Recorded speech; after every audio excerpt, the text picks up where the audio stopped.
Buying a house in England? You might think you can do anything you want with your property, but hold on. Hidden deep within your title deeds might be a set of permanent rules known as restrictive covenants. These little-known legal limits can stop you dead in your tracks. We're Blackstone Solicitors, and we are exposing these property handcuffs. What exactly are they?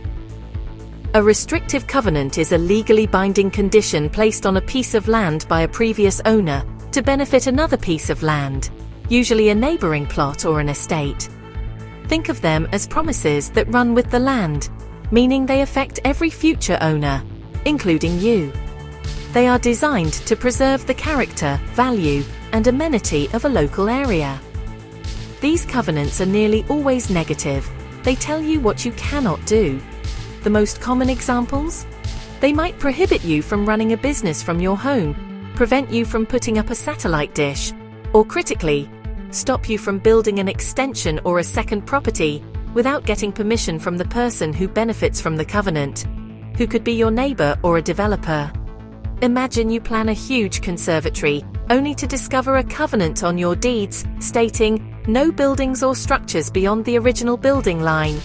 You ignore it, you build it, and suddenly the beneficiary of that covenant can take legal action against you, forcing you to dismantle your costly new addition. So, how do you handle them? If you discover a restrictive covenant, you have three main options. Firstly, you can simply comply with it. Secondly, you can try to negotiate its release or modification with the person who benefits from it, which usually involves paying them compensation. Thirdly, if the covenant is very old or obsolete, you can apply to the Lands Chamber of the Upper Tribunal to have it formally removed or altered, but this is a complex legal process. Before you buy, before you build, and definitely before you argue with a neighbor about their new garage, check those deeds. Ignoring a restrictive covenant is a mistake that can be ruinously expensive.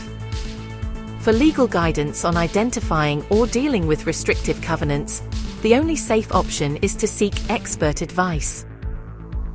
Contact Blackstone Solicitors. We ensure your legal paperwork does not come back to bite you. Like and follow for more crucial property law insights. Blackstone Solicitors.